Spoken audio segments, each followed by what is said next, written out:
Glória a Deus. Quem está feliz com o Senhor, dá um glória a Deus aí.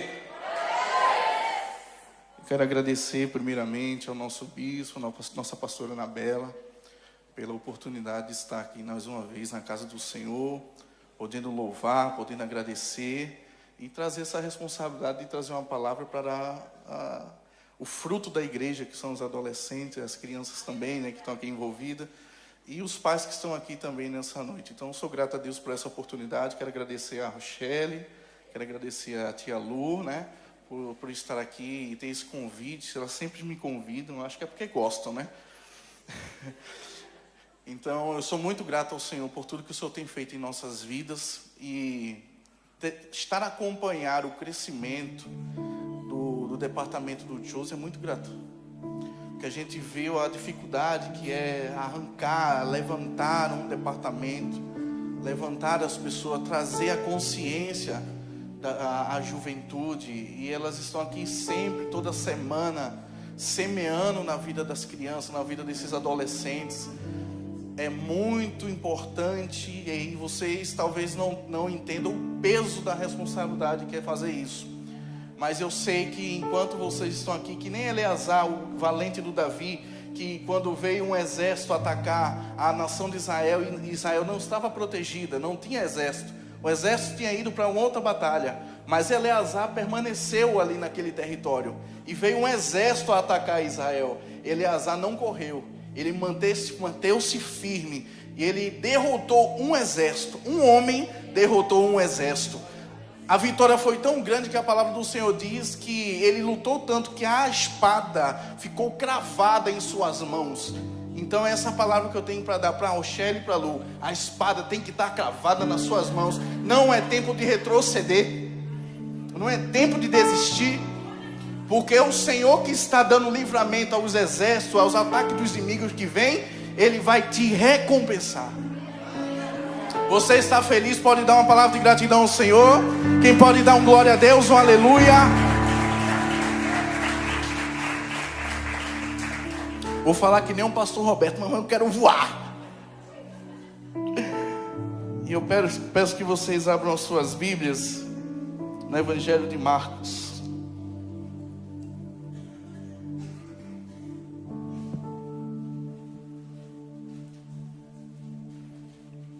Evangelho de Marcos, o capítulo de número 8.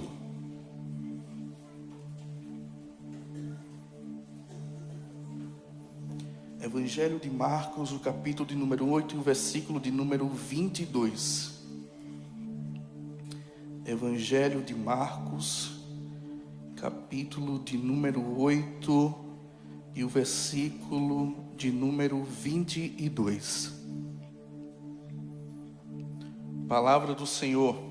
E chegou a Betsaida, e trouxeram-lhe um cego, e rogaram-lhe que o tocasse. E tomando o cego pela mão, levou-o para fora da aldeia, e cuspindo-lhes nos olhos, e impondo-lhe as mãos, perguntou se lhe via alguma coisa. E levantando ele os olhos, disse: vejo os homens, pois os vejo como árvores que andam. Depois disso, tomou a pôr-lhes as mãos sobre os olhos, e o fez olhar para cima, e ele ficou restaurado, e viu a todos claramente. E mandou-o para a sua casa, dizendo: nem entres na aldeia, nem o digas a ninguém na aldeia. Você pode dar uma palavra de gratidão ao Senhor?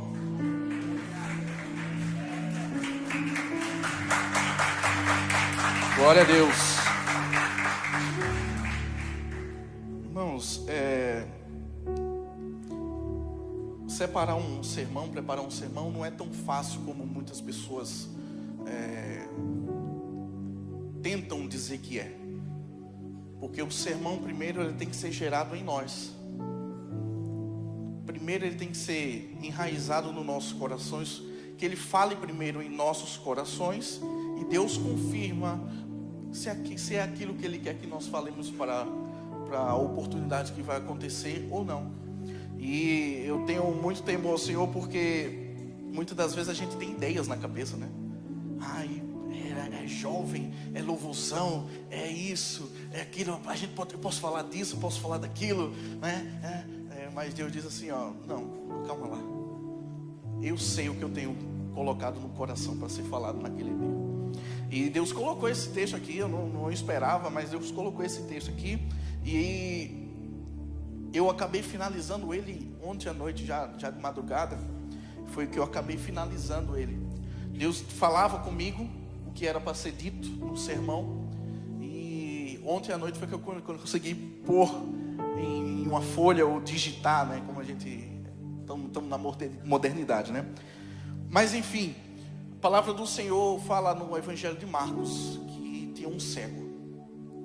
O Evangelho de Marcos é um dos 3 evangélicos sinóticos. São os evangelhos que são Marcos, Mateus e Lucas. São os primeiros 3 evangelhos. Eles comunicam a mesma visão. O sinótico, ele vem do grego, sim, significa junto de, e óptico significa visão. Então é uma visão junta, uma visão conjunta, né? É uma visão comum. E esse Evangelho de Marcos, por muito se parecer, a gente fica meio que indagando, porque nós temos 3 evangelhos, e os evangelhos muitas das vezes falam da mesma passagem, só que temos visões diferentes. E o Evangelho de Marcos, ele foi escrito para ser como se fosse um resumo, uma epítome, chama-se epítome. É como se fosse um guia de bolso, um livro que tem a passagem de Jesus, mas aquela passagem é para nós tivéssemos um acesso mais fácil. Só que não foi tão simples assim para o escritor fazer o Evangelho de Marcos, porque o livro de Marcos, ele tem de ser mais velho do que os outros 2 livros. Então ele não é um resumo, é uma narrativa que fala sobre o Jesus homem, mas o Jesus que fazia coisas diferentes. O Jesus que fazia o milagre, mas o milagre ocorria de forma diferente, era uma visão diferente. Marcos narra o mistério de Jesus, ele narra do nascimento até a ascensão de Jesus. Um tema importante em Marcos é o segredo. Toda a passagem, basicamente no livro de Marcos, Jesus pede segredo. Ele cura, ele faz o milagre, e após ele diz assim, ó, vai lá e não conta a ninguém. Vai lá e não conta de ninguém. Se apresenta ao sacerdote, mas depois não precisa contar nada a ninguém. Então Marcos, ele traz esse mistério que as passagens que Jesus fez milagres, ele queria sigilo, ele não queria que divulgasse. Porque a gente sabe que Jesus não precisa ser divulgado, ele não precisa ser exposto. Deixa que o ministério, o tratar, o cuidado que ele tem com a palavra, deixa que ele vai, ele leva. Ele não precisa de exposição. E chegamos nesse texto, a palavra do Senhor diz que Jesus chega em Betsaida. Jesus chega em Betsaida. Eu acho muito engraçado que, acho que em abril eu tirei férias, né? Eu acho que vocês notaram, né? Quando tiro férias, né? Vocês não me veem aqui. Eu tirei férias e viajei para a Espanha. E o engraçado é que a gente está aqui na estranha, né? A gente está a caminho, não está? A gente está a caminho, está na autoestrada, estamos a caminho da Espanha. Mas a minha esposa só foi tirar foto quando ela via alguma placa que dizia Espanha. Ela só ia tirar foto quando tinha uma placa dizendo Madrid. Ou como muitas pessoas fazem, né? A gente só sabe que a pessoa está indo em França quando tem o quê? Uma foto lá na Torre Eiffel. Então, toda a cidade, toda a localização, ela tem um ponto turístico. Ela tem uma característica. Se você vai no Rio de Janeiro, né? Cadê os cariocas aqui? Só estou falando aqui porque eu olhei para o Saulo ali, meio carioca ali, né? Qual é o ponto turístico do Rio de Janeiro? É o Cristo, né? Ou a praia lá, tirar a praia de Ipanema, algo do tipo, né? Então cada lugar, cada localização, ela tem um ponto turístico, um ponto de destaque. Agora entenda o seguinte: quando o texto diz aqui que Jesus chegou a Betsaida, não é que Jesus estava no caminho. Ele estava onde? No lugar mais importante da cidade. Quando a palavra diz que ele chegou, ele está no lugar mais importante da cidade. Cheguei em Lisboa, vai lá, né, na Torre de Belém, tirar uma foto. É o lugar mais importante, o lugar mais reconhecido. E essa cidade, Betsaida, significa casa do peixe, casa dos pescadores. E a palavra do Senhor diz que Jesus chegou nessa cidade. Só que não é a primeira vez que Jesus passa por Betsaida. Essa cidade foi responsável por liberar 3 discípulos para Jesus. 3 discípulos Jesus resgatou dessa cidade. Tem algo especial nessa cidade, porque Jesus estava tirando gente de lá. Eu não sei se aquela cidade produzia muito bem, ou se aquela cidade tinha algo que não prestava ali, para Jesus ter que resgatar as pessoas que estavam ali. Jesus chega ali, e aquela cidade era o quê? Casa do peixe, um ambiente de peixe, cheirava peixe, vendia peixe, comia peixe. Só que os discípulos se sentiam em casa. O ambiente cheirava, tem um ambiente, talvez tem gente que não goste, mas os discípulos se sentiam em casa. Pelo menos 3 dos discípulos de Jesus se sentiam em casa. Só que o que é interessante é que ele está ali, aquele ambiente se tornou um ambiente familiar. Os discípulos se sentiam em casa, pois eles tinham saído dali. E o interessante é que Jesus está ali, e a palavra do Senhor diz que trouxeram-lhe um cego.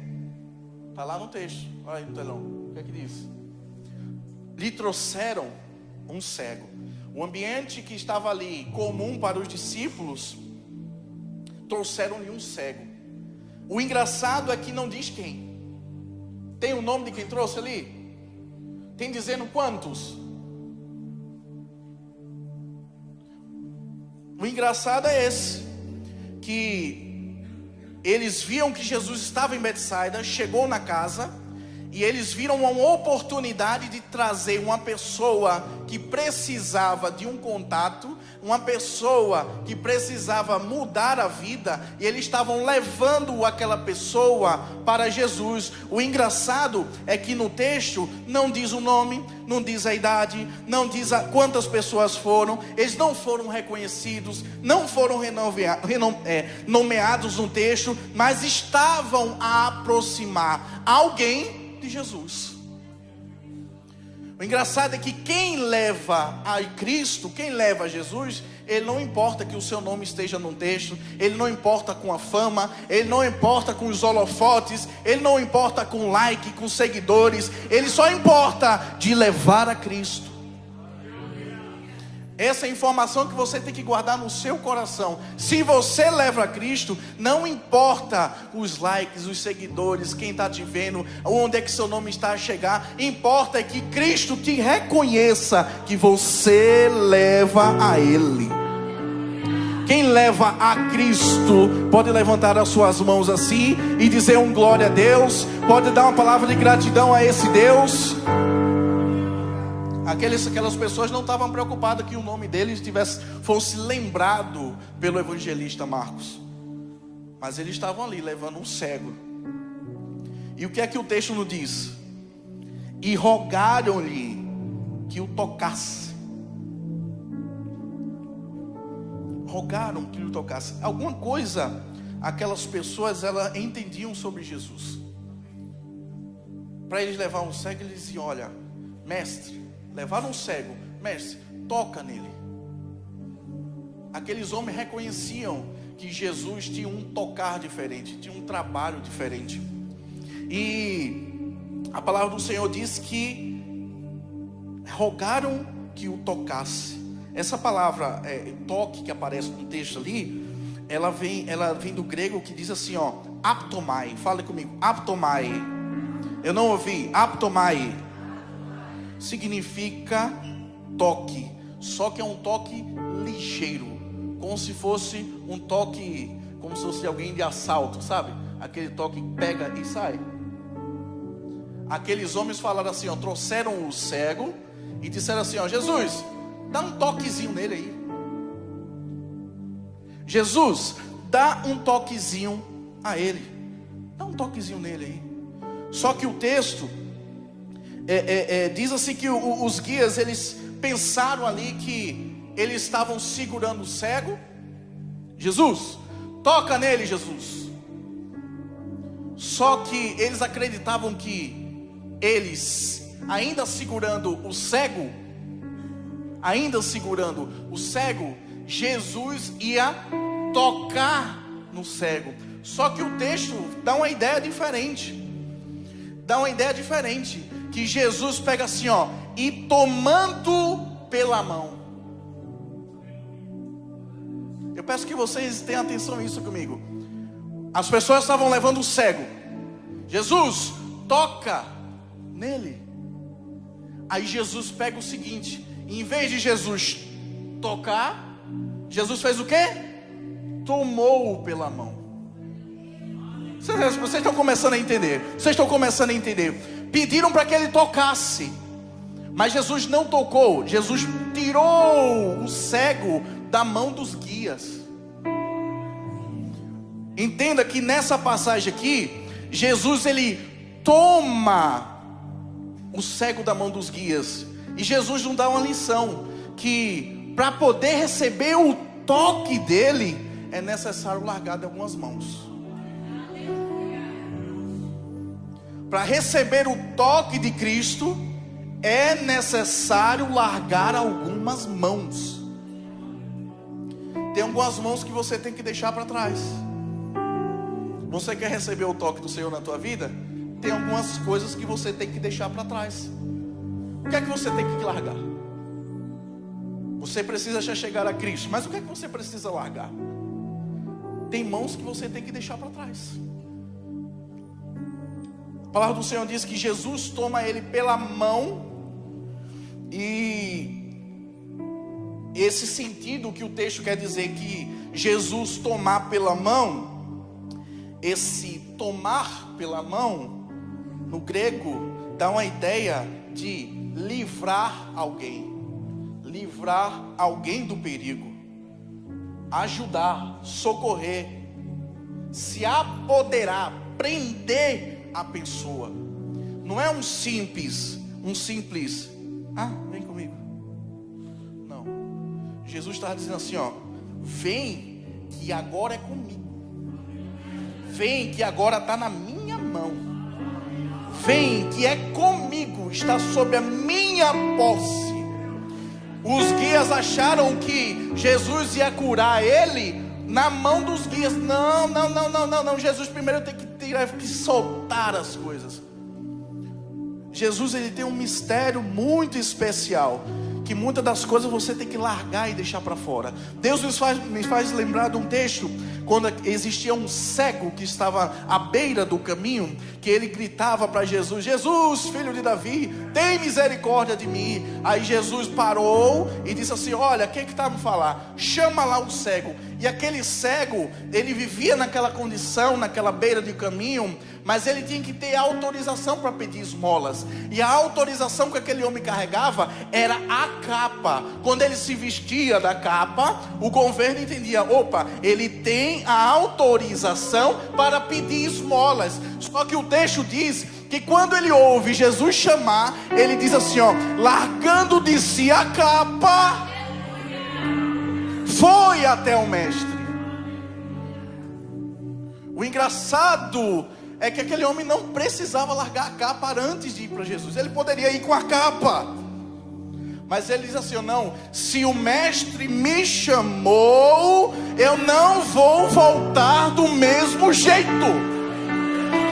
É uma outra história. Tem coisas que você precisa largar. Tem mãos que precisam ser soltas. Paulo, ele dá muito ensinamento e muitas coisas. Ele diz assim, ó, tem gente que é criança, é menino, precisa de leite, mas tem que deixar o leite materno. E tem muitos adolescentes aqui que já era para ter soltado o leite materno. Já não era para a mãe trazer para a igreja, era para você vir para a igreja. Não era para ninguém estar orar, era para você orar.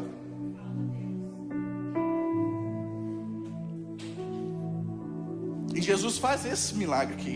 Ele começa a trabalhar desse jeito. Primeiro ele larga, ó, deixa as coisas para trás. E Jesus se apodera dele. E o engraçado é que enquanto estava o cego lá, quem é que guiava o cego? Vamos lá, vocês são inteligentes, eu estou fazendo uma pergunta. Quem é que guiava o cego? Eram as pessoas. Fala assim, os guias. O cego estava vindo aqui, ó. Agora tem uma pedra aqui, o que é que o guia fazia? Livrava, né? Livrava ele da pedra. Então, enquanto o cego estava a caminhar, eram outras pessoas que guiavam ele.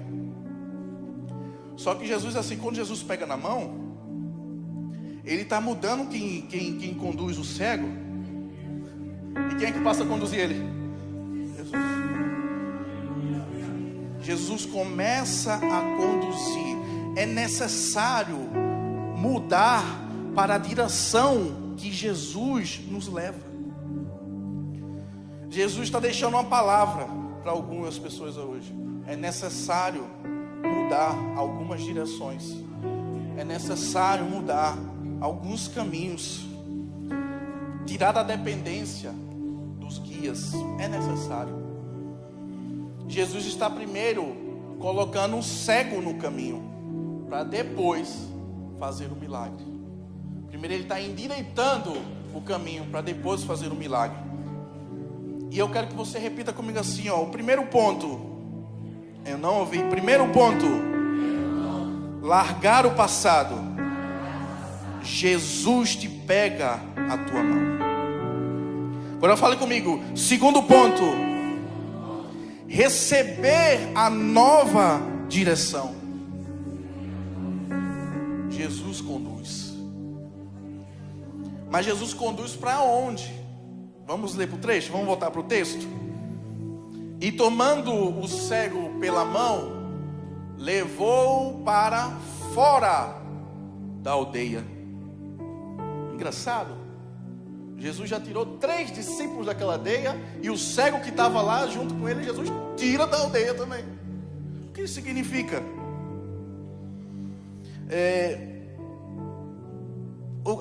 Esse texto de tirar para fora me lembra muito a chamada que Deus fez para Abrão.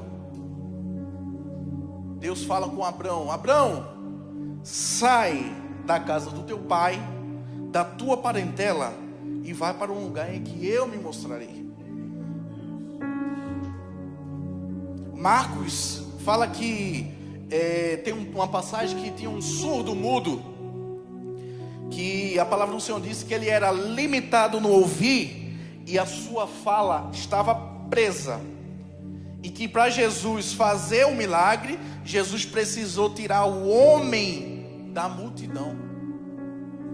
Veja que mistério. Jesus com o cego, ele pega o cego e tira da aldeia.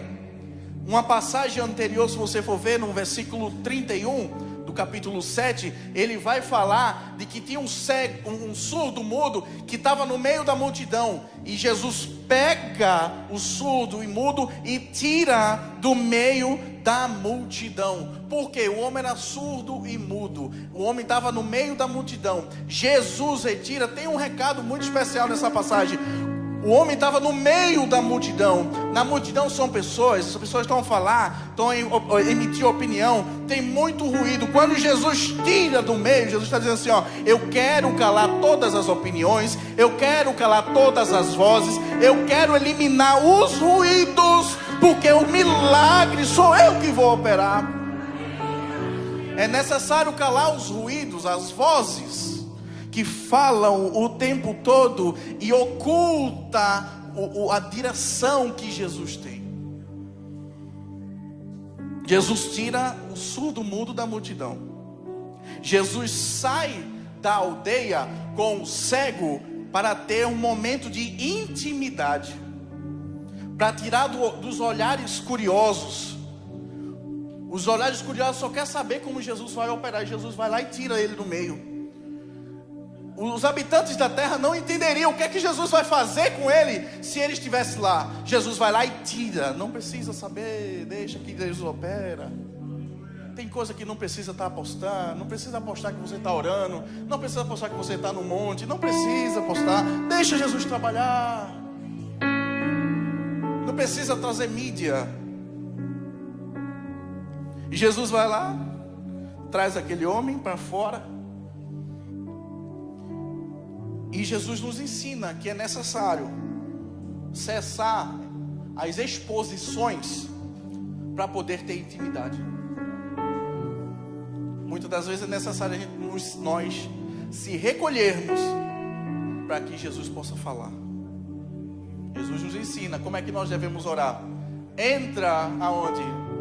No teu quarto, fecha a porta e ora ao Pai, que o Pai que te vê lá no secreto te recompensará.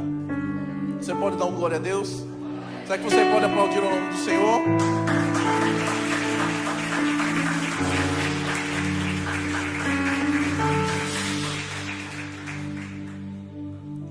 Repita comigo. Primeiro ponto, largar o passado. Segundo ponto, receber a nova direção. Terceiro ponto, se reservar. O texto diz que Jesus cuspiu, usou as mãos e depois perguntou. Irmão, vocês estão, fala comigo assim: cuspiu, usou as mãos e perguntou. A OMS, né, fica maluca com isso, né? Na pandemia nada disso podia fazer. Não pode cuspir, não pode usar as mãos, e se perguntar, esquece. Jesus fez tudo o contrário aqui. Se Jesus estivesse no meio da pandemia ali, a gente estava frito, né? A mesma passagem, ela cita que no surdo-mudo, Jesus também usou saliva e as mãos para poder curar o surdo-mudo.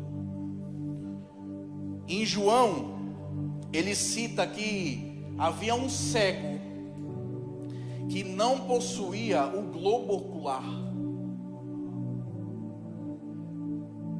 Sabe o que você está entendendo? Sabe um cego que não... É um cego, irmão, que era o quê? A chance de recuperação era zero. Uma coisa é você ter o olho e não enxergar, e outra coisa é você não ter o olho. A ideia que João capítulo 8 vai nos dar a entender é que aquele homem, e o costume, né? Aquele homem, ele não tinha o globo ocular. E como é que Jesus chega naquele homem? Jesus diz que... É um mistério isso. Jesus chega no cego e diz que ele cospe no barro, faz um lodo, pega aquele lodo e coloca no olho do cego, e o cego passa a enxergar. Mas será que você está entendendo aqui que Jesus está mostrando o poder da criação, o poder criativo dele? A palavra do Senhor diz que ele era o cordeiro que foi imolado lá no início do tempo. Ele estava na criação, tudo foi feito por ele, e nada que foi feito, se fez, não foi por ele também. E Jesus estava mostrando o poder criativo dele. Aquele homem não possuía globo ocular. Jesus está fazendo assim, ó. Jesus cospe, faz o lodo. O que é que Jesus estava demonstrando aqui, ó? Você não tem o globo ocular? Peraí que eu estou fazendo um. Estou fabricando um aqui. Ah, não tem? Jesus começa a criar, coloca no lugar. E a palavra do Senhor diz que aquele homem foi curado. Jesus usou a saliva, colocou a saliva no ouvido do surdo mudo, tocou na língua, colocou saliva e disse: Éfatá, abre-te. E aquele homem foi curado. Ei, tem um mistério nessa questão aqui. Naquela época, a saliva tinha esse mistério. Ele tinha esse costume. Eles entendiam que a saliva tinha um poder de cura. Ela tinha propriedades que curavam. Eles acreditavam naquela época que a saliva poderia curar. Só que nesse texto nós entendemos que a saliva aqui não era o propósito da cura, era o start do milagre. O milagre estava começando a ser iniciado aqui. A palavra do Senhor diz que ele colocou a saliva e depois impôs as mãos. esse sentido de impor as mãos, ela tem um sentido muito forte que diz assim, ó, e acrescentou, e colocou sobre. Ele colocou a saliva e depois colocou as suas mãos no cego. Esse ato de colocar as mãos no cego estava dizendo aqui, ó, aquilo que te falta, eu estou te colocando. Aquilo que está ausente da tua vida, as minhas mãos estão sendo colocadas. Não sei se você está entendendo. Se você tem alguma coisa na tua vida que está faltando, que está ausente, Jesus tem o poder nas mãos de colocar coisas no lugar. Jesus, ele primeiro usa a saliva para fazer a asepsia. Ele faz a limpeza. Ele usa a saliva para fazer a asepsia. E a ideia dessa saliva é como se ele estivesse ungindo o cego. Ele estava ungindo o cego. Para um milagre acontecer, é necessário ter pureza. Primeiro é necessário ter a saliva do mestre, ter a pureza, ser limpo pelo mestre, para depois o milagre acontecer. Ele só põe a mão depois que está puro. Ele só começa a agir depois que ele vê que o ambiente já está propício para o milagre. Você quer ser abençoado? O que é que precisa ser limpo na tua vida hoje? O que é que preciso ser colocado no lugar? Entenda que a mão de Jesus vai chegar, amém? Mas é necessário primeiro limpar. Tem que pôr ordem em casa. Repita comigo. Primeiro ponto, largar o passado. Segundo ponto, receber a nova direção. Terceiro ponto, se reservar. Quarto ponto, purificar. A palavra do Senhor diz que aquele homem tem a visão restaurada. Só que o texto, ele não só fala isso, ele dá alguns detalhes que nós precisamos ver. E eu estou correndo aqui para a gente tentar entender essa passagem da forma mais breve possível. Depois que aquele homem recebe as mãos com o toque do Senhor, que Jesus impõe aquilo que estava faltando na vida dele, que era a visão, a palavra do Senhor diz que, levantando ele os olhos, disse: vejo homens a andar. Vejo homens a andar. Agora entenda uma coisa. O que é que Jesus primeiro fez com ele? Jesus, ele estava na aldeia. Jesus retirou ele da aldeia. Por quê? Tinha as pessoas da aldeia lá. Jesus tira ele do meio da aldeia e vai para um canto reservado. Agora a pergunta que eu quero fazer para vocês aqui é a pergunta que eu fiz para o texto. Quem são os homens que o cego está vendo ali? Vocês estão entendendo? Jesus tirou ele da exposição. Quando Jesus coloca as mãos e pergunta assim, ó, tá vendo alguma coisa? Ele diz, estou vendo. Tá vendo o quê? Eu vejo homens andando. Que mistério. A ideia aqui do texto é que esses homens que estão andando, ele vê eles andar. A ideia é que ele está a ver os discípulos. Fale, discípulos. Que os discípulos participavam dos milagres, amém? Então ele estava ali, tirou da aldeia, mas os discípulos estavam lá de Jesus, amém? Então ele está vendo os discípulos, só que ele vê os discípulos como? Vê os discípulos andando, vamos lá? Vê os discípulos andando. E o que significa, eu fui pesquisar, né? O que significa andando? Que andando? Pode dizer, né? Ó vida, ó céu, né? Pode ser estar andando com a cabeça erguida, pode ser com a cabeça baixa, mas o que significa que ele viu aqueles homens andando? O termo que ele usa, se a gente for pegar o termo andar e ver no grego, que significa, em grego a palavra é paripateo. Fale comigo, paripateo. Essa palavra paripateo, andando, ela tem um significado de progredir. Fale, progredir. fazer bom uso das oportunidades. O que aquele homem estava vendo ali, o que eu quero mostrar para você, é que aquele homem estava enxergando o crescimento dos discípulos. Ele olha, vê os homens andando, e é como que os discípulos eles estivessem em crescimento. E a palavra seguinte, ele diz assim, ó: há dois vejos, olha lá, vejo os homens, porque como árvore os vejo. Quantos vejo tem nesse texto aí? Tem dois, né? Tá lá, ó. Vejo os homens e depois como árvore os vejo. Aí, como eu sou curioso, fui lá ver o que significava o primeiro vejo. O primeiro vejo significava discernimento através dos olhos. Fale, discernir nos olhos. E o segundo vejo, fala, segundo vejo, discernir com a mente. Viu que tem duas coisas diferentes? Tem dois sentidos diferentes. Algo me leva a crer que o problema de visão daquele homem estava entre o olho e a mente. E nós hoje vivemos um problema semelhante. Nós olhamos, mas não discernimos. Nós olhamos, mas não aprendemos. Nós consumimos, mas não crescemos. Hoje tem muito TDAH, tem muito déficit de atenção.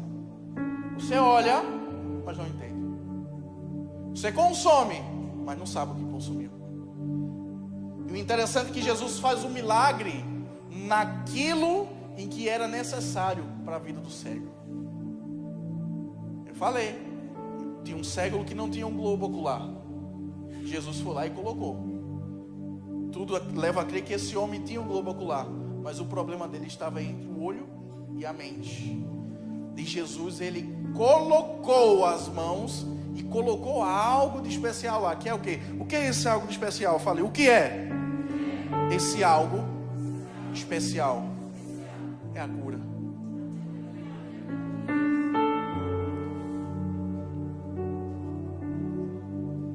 E a palavra do Senhor diz que depois disso, tornou a pôr-lhes as mãos sobre os olhos e o fez olhar para cima. E ele ficou restaurado e viu a todos claramente. E mandou-o para casa, dizendo: nem entres na aldeia, nem digas a ninguém na aldeia.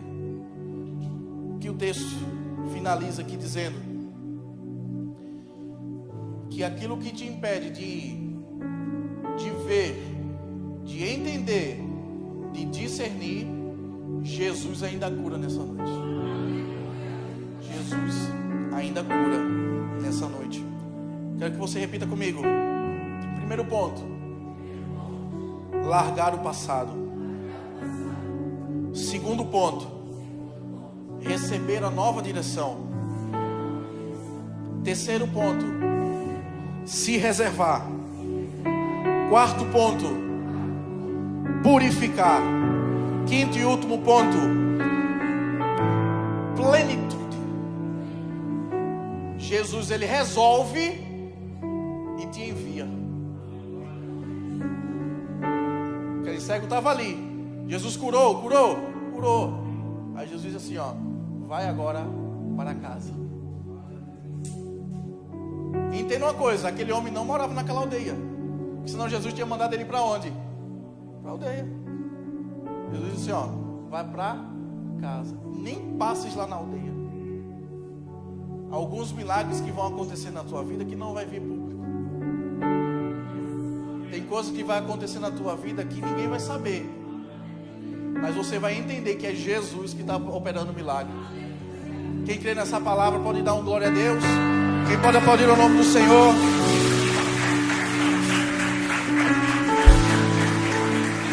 Eu quero convidar vocês aqui, vir aqui à frente. Quero apresentar você em oração que precisa de receber um toque do Senhor. Você pode vir aqui na frente, se desloque do seu lugar, venha aqui à frente, venha para frente do púlpito. Vem aqui, adolescentes podem vir aqui até a frente. Eu quero estender as mãos para abençoar a tua vida. Eu creio que há um momento de milagre, de cura, de restauração na tua vida.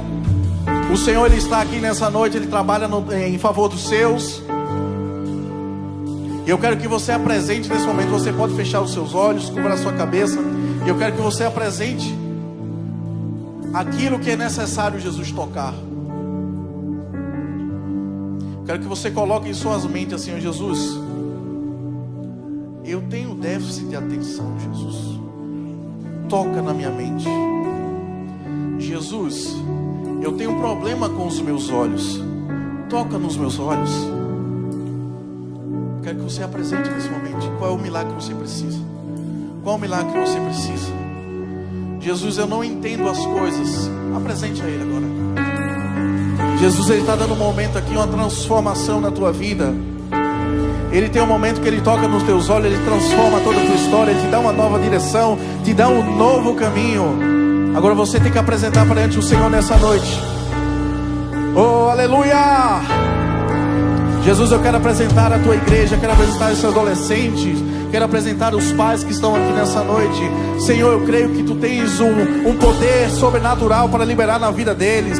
Senhor, eu quero apresentar a mente deles, Senhor. Quero apresentar a visão deles, Senhor. Eu creio que aqui é um ambiente de milagre, que o Senhor está presente, que o Senhor está aqui neste lugar, que o Senhor pode transformar vidas. Senhor, nós queremos apresentar a vida da tua igreja, queremos apresentar a vida dos teus filhos, assim como o Senhor trabalhou na vida daquele cego. Tem liberdade, Senhor, para trabalhar nas nossas vidas aqui nessa noite.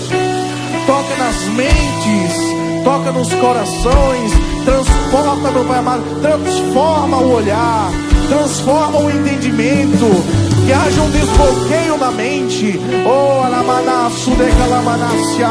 Jesus, trabalha aqui nessa noite, toca nos corações, que o Senhor possa ter liberdade na vida deles, que eles possam entender o propósito que o Senhor tem na vida deles, que o Senhor possa trazer direcionamento. Oh, aleluia!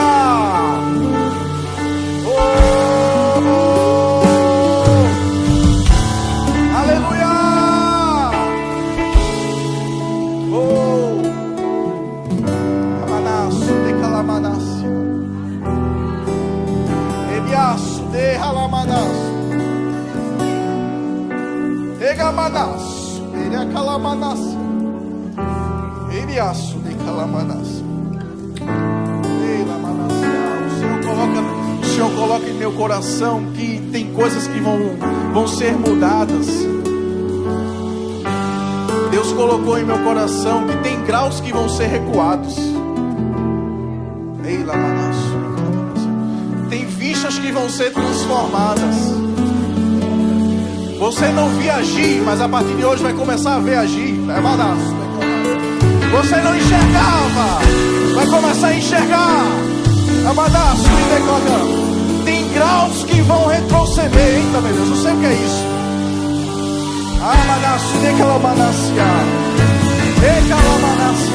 Graus, ó, graus que vão retroceder. Precisava de apoio, precisava de suporte. Olha, Jesus disse que eu não vai precisar.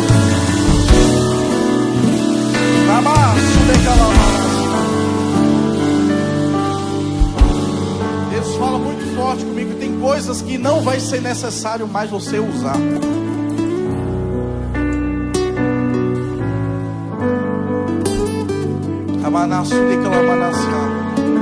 Deus tem liberdade para trabalhar nos corações aqui. Oh, tem liberdade, Senhor, para trabalhar em nossas vidas.